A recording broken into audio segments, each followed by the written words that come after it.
کائنات کو کریٹ کیا، میں اس کا ریپریزنٹیٹو بن کے آیا ہوں اس پلانٹ ارتھ کے اوپر. یہ نہیں ہے کہ اس کریٹر نے یہ کائنات بنا کے چھوڑ دی ہے اور اپنا تعارف ہی نہیں کروایا.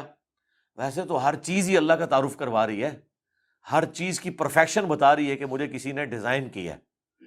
لیکن پھر بھی اللہ نے نور علی نور کے تحت پیغمبر بھی بھیج دیے، ان کے ساتھ کتابیں بھیج دی کہ کوئی بالکل ہی موٹے دماغ کا بندہ ہے اسے بھی بات سمجھ آ جائے.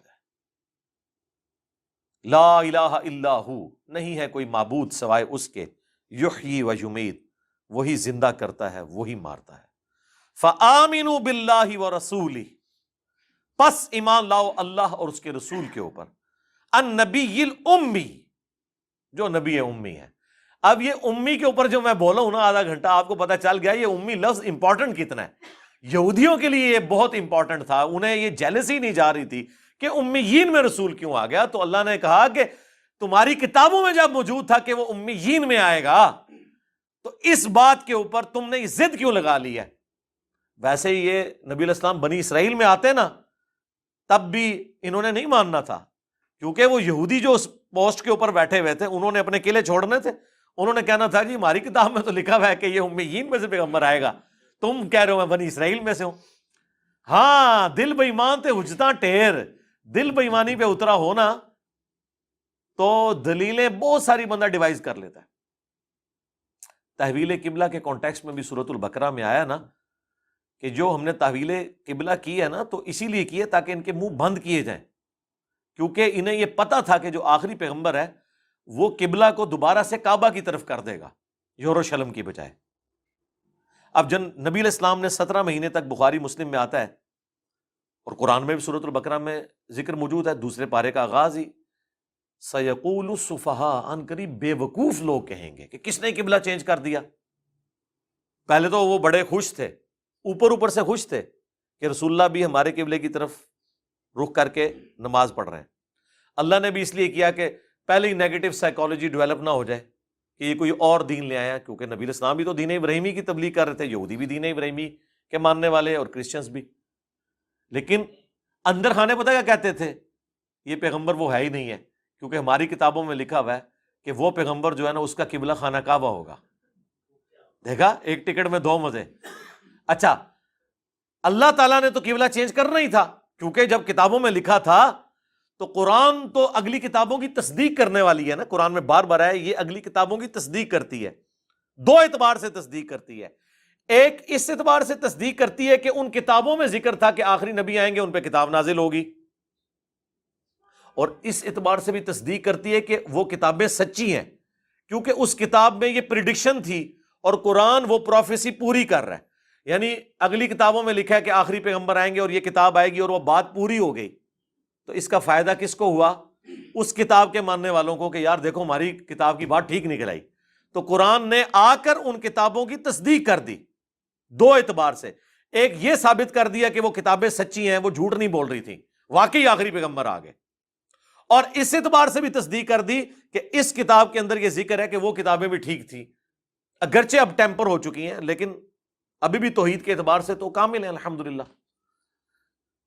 یہ مہیمن ہے ان کے اوپر یہ کتاب، یہ فائنل ٹیسٹمنٹ ہے اولڈ ٹیسٹمنٹ اور نیو ٹیسٹمنٹ کے بعد. اندر خانے یہ باتیں کرتے تھے تو اللہ تعالیٰ نے فرمایا کہ ہم نے تمہارا قبلہ اس لیے چینج کیا تاکہ اہل کتاب کو تمہارے خلاف کوئی حجت نہ ملے. لیکن حجت تو پھر مل گئی جب قبلہ چینج ہوا. ان کا دیکھو اس نے تو قبلہ ہی چینج کر دیا. اس کا جواب پھر اللہ نے کیا کہا کہ بے وقوف لوگ ہیں. اللہ نے فرمایا بس اس کا کوئی اینڈ نہیں ہونا، ایک مسئلہ حل کریں گے دوسرا نکال لیں گے، تو کہیں تو رکنا ہے نا. دیکھ لیں اللہ بھی سمجھا رہا ہو نا بات، اس میں بھی لوگ کیڑے نکالتے ہیں.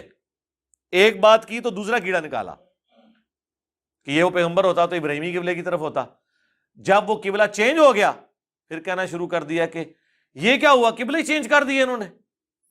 یہ خود کہتا ہے میں دین ابراہیمی کے اوپر ہوں، میں عیسیٰ موسیٰ کو مانتا ہوں، تو موسیٰ عیسیٰ تو اسی قبلے کی طرف نماز پڑھتے تھے، ہم ان کے ٹرو جو ہیں وہ کسٹوڈین ہیں. تو اس کا جواب پھر اللہ نے کہا کہ ان کو ان کے حال پہ چھوڑ دو، نہ انہوں نے تمہارے قبلے کی پیروی کرنی ہے اور نہ تم نے ان کی بات ماننی ہے. اینڈ رزلٹ یہ ہے اور یہی بات آپ کو بھی ہم سمجھاتے ہیں کہ ہمارا کام صرف قرآن و سنت سے دلائل دینا ہے. اب اس میں سے کوئی کیڑے نکالے تو اس کا تو کوئی اینڈ نہیں ہے. وہ تو اللہ نے بھی کہا کہ چھاڑ دو. اللہ نے کہا یہ بے وقوف لوگ ہیں. سورۃ الفرقان میں آیا وَإِذَا خَاطَبَهُمُ الْجَاهِلُونَ قَالُوا سَلَامًا. ان جاہلوں سے کبھی واسطہ پڑے تو کہو بھائی سلام متارکت، جاؤ جان چھوڑو یار، ٹھیک ہے جدھر لگے وہ لگے رہو، ہمارا کام تو وما علینا الا البلاغ تھا. پس ایمان لاؤ اللہ اور اس کے رسول پر جو کہ النبی الامی ہے، جو امی نبی ہے، الذی یؤمن باللہ وکلماتہ، جو خود ایمان لایا اللہ پر، اس کے کلام پر یعنی قرآن پر، واتبعوہ، اور تم پیروی کرو اس کی یعنی قرآن کی اور رسول اللہ کی، لعلکم تہتدون، تاکہ تم ہدایت یافتہ ہو جاؤ. اللہم اہدنا فی من ہدیت، آمین. اب یہ دیکھیں 2 آیات تھیں، آلموسٹ میرے 45 منٹس لگ گئے ان 2 آیات کے اوپر، کیونکہ متقاضی تھی کہ اس کے اوپر تفصیلی گفتگو کی جاتی. وَمِن قوم موسیٰ، اور موسیٰ علیہ السلام کی قوم میں امتٌ یہدون بالحق، ایسا گروہ بھی ہے جو حق بات کرتا ہے، حق کی طرف رہنمائی کرتا ہے، لیکن بہت تھوڑے لوگ. وَبِهِ يَعْدِلُونَ، اور اس کے ساتھ انصاف کرتا ہے. اب اس طرح کے جو چند ایک لوگ تھے انہوں نے اسلام قبول بھی کر لیا. جوز میں تو بہت کم تھے، نصارہ میں تھے ایسے لوگ جنہوں نے نبی الاسلام کو پہچان لیا، ایون آپ کی بعثت سے پہلے پہچان لیا، اعلان نبوت سے پہلے. ورقہ ابن نوفل کے بارے میں بخاری مسلم میں آتا ہے جو پہلی وہی نازل ہوئی تھی، وہ عیسائی تھے. انہوں نے کہا یہ تو وہی کلام ہے جو موسیٰ علیہ السلام پر نازل ہوا. اللہ اکبر. وَقَطَّعْنَاهُمُ اثْنَتَيْ عَشْرَةَ أَسْبَاطًا أُمَمًا، اور ہم نے بانٹ دیا انہیں 12 قبیلوں میں جو الگ الگ قومیں تھیں. 12 قبائل تھے چونکہ یوسف علیہ السلام کے 11 بھائی اور تھے، اور ان 12 بھائیوں کے والد تھے حضرت یعقوب، اور یعقوب علیہ السلام کا لقب تھا اسرائیل. ہبرو لینگویج میں، عبرانی زبان میں اسرائیل کا مطلب ہے اللہ کا بندہ، عبداللہ. تو اسرائیل کی اولاد بنی اسرائیل یعنی اسرائیل کے بیٹے، وہ 12 بیٹوں کی اولادیں تھیں قبائلی سسٹم کی وجہ سے. تو وہ اسی طرح قبائل وہ چلتے رہے، اکٹھ ان کا نہیں ہوتا تھا، اس لیے پھر وہ 12 چشمے بھی جاری کرنے پڑے. وہ آ رہا ہے اب ذکر. اب وہ بٹے ہوئے تھے 12 قبائل میں. وَأَوْحَيْنَا إِلَىٰ مُوسَىٰ، تو ہم نے موسیٰ کی طرف وحی کی. اِذِ اسْتَسْقَاهُ قَوْمُهُ أَنِ اضْرِب بِّعَصَاكَ الْحَجَرَ، کہ آپ کی قوم کے لیے خاص آپ کو یہ وحی کی جا رہی ہے کہ آپ اپنے عصا کو پتھر پر ماریں. فَانْبَجَسَتْ مِنْهُ اثْنَتَا عَشَرَةَ عَيْنًا، تو پھوٹ نکلیں گے اس میں سے 12 چشمے. پانی پہ بھی وہ لڑتے تھے تو ٹھیک ہے، پھر بہتر یہ ہے کہ ہر قبیلے کا اپنا اپنا چشمہ ہو جائے. تو اللہ کی قدرت. قد علم کل اناس مشربہم، جان لیا ہر گروہ نے اپنا اپنا گھاٹ. اس کا مطلب یہ ہے کہ یہ بھی کوئی مرزانہ طور پہ ہوا ہے. وہ 12 پہ بھی تو لڑ سکتے تھے نا کہ میں ایلا لینا ہے، یہ بھی تو ہو سکتا ہے نا. 12 چشمے نکلے. اب یہ تو نہیں ہے کہ ایک ایک ٹافی ہے جو آپ نے سب کو بانٹ دی ہے. وہ ظاہر ہے کوئی کہے گا جی مجھے یہ والا پسند ہے، ایسے تھوڑا سا زیادہ پانی پہ نکلتا ہے. تو اللہ تعالیٰ نے یہ بھی معجزانہ طور پہ طے کیا. اللہ نے فرمایا کہ ہر ایک نے پہچان لیا کہ اس کا کون کون سا ہے.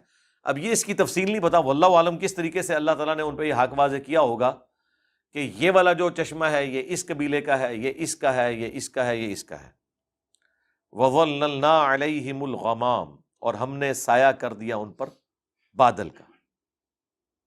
وَأَنزَلْنَا عَلَيْهِمُ الْمَنَّ وَالسَّلْوَىٰ، اور ہم نے اتارا ان پر من اور سلوا. سلوا ایک سمجھ لیں پرندہ تھا جو جنتی خوراک ان کے لیے، ایک سمجھ لیں ایک غیبی اللہ کی طرف سے آتی تھی. پرندوں کے جھنڈ آتے تھے، وہ خود ہی آ کے بیٹھ جاتے تھے. شکار بھی نہیں ان کو اس طریقے سے کرنے پڑتے تھے.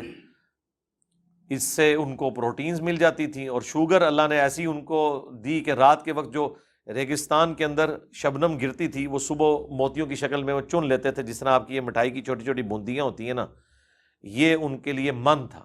من اور سلوا یہ 2، کیونکہ 40 سال تک وہ ریگستان میں بھٹکتے رہے. وہاں اللہ تعالیٰ ان کو یہ سارا کچھ کرتا رہا، اور اللہ تعالیٰ فرما رہا ہے ان پہ سایہ رکھا۔ ریگستان میں تو کوئی سایہ نہیں ہوتا، 6 لاکھ کا لشکر ہے، ٹریول کر رہا ہے،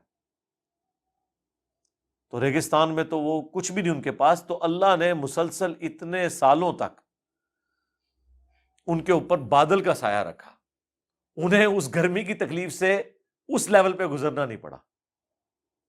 یہ بھی دیکھیں غیبی طور پہ۔ لیکن پھر بھی آپ دیکھ لیں، جب جہاد کی باری آئی ہے تو صرف 2 بندے حضرت موسیٰ کے ساتھ نکلے ہیں، ہاں، حضرت ہارون اور جوشوا۔ اسی پہ پھر حضرت موسیٰ علیہ السلام نے کہا کہ اے اللہ اس طرح کی جو قوم ہے نا، اس کے اور میرے درمیان جدائی ڈال دے۔ تو پھر اللہ نے کہا کہ اب پھر یہ 40 سال سرائے سینا میں بھٹکتے رہیں گے، ان کو اب شام کا راستہ بھی نہیں ملے گا۔ اسی دوران حضرت ہارون فوت ہو گئے، موسیٰ علیہ السلام بھی فوت ہو گئے، ان کی قبر بھی ریگستان میں ہی بن گئی۔ پھر آہستہ آہستہ وہاں پہ جو نسل جوان ہوئی وہ ٹف ماحول کے عادی ہوئے، اور حضرت موسیٰ علیہ السلام کے پہلے جانشین بنے جوشوا، اور پھر آہستہ آہستہ انہوں نے اللہ سے دعا کی تو پھر ہمت پیدا ہوئی کہ ہم جہاد کرنے کے لیے تیار ہیں، اور آہستہ آہستہ پھر فتوحات کا سلسلہ شروع ہوا۔ یہ بنی اسرائیل کی ایک تاریخ ہے۔ کلوا من طیبات ما رزقناکم، کھاؤ ان پاکیزہ چیزوں میں سے جو ہم نے تمہیں دی ہیں۔ وما ظلمونا، اور نہیں ظلم کیا انہوں نے ہم پر، ولیکن کانوا انفسہم یظلمون، بلکہ وہ تو اپنی ہی جانوں پر ظلم کرتے رہے۔ اللہ پہ کون ظلم کر سکتا ہے؟ اللہ تعالیٰ ہمارا یہ جو کچھ انہوں نے نافرمانیاں کی تو اس کی مجھے کوئی تکلیف نہیں ہوئی ہے، اس کا وبال وہ خود چکھیں گے۔ مجھ پہ کوئی ظلم نہیں کیا، انہوں نے اپنے اوپر ظلم کیا۔ یہی آیت سورۃ البقرہ میں بھی گزری تھی۔ اس وقت میں نے ترجمے میں میری توجہ نہیں تھی، تو میں نے اس میں ترجمہ یوں کر دیا تھا کہ ہم نے ان پر ظلم نہیں کیا، انہوں نے خود اپنے اوپر ظلم کیا۔ حالانکہ اس کا ترجمہ یہ تھا کہ انہوں نے ہم پر ظلم نہیں کیا بلکہ خود اپنی جانوں پر ظلم کیا۔ باتیں ویسے دونوں ہی درست ہیں، لیکن ترجمے کے اعتبار سے یہ بات درست ہے۔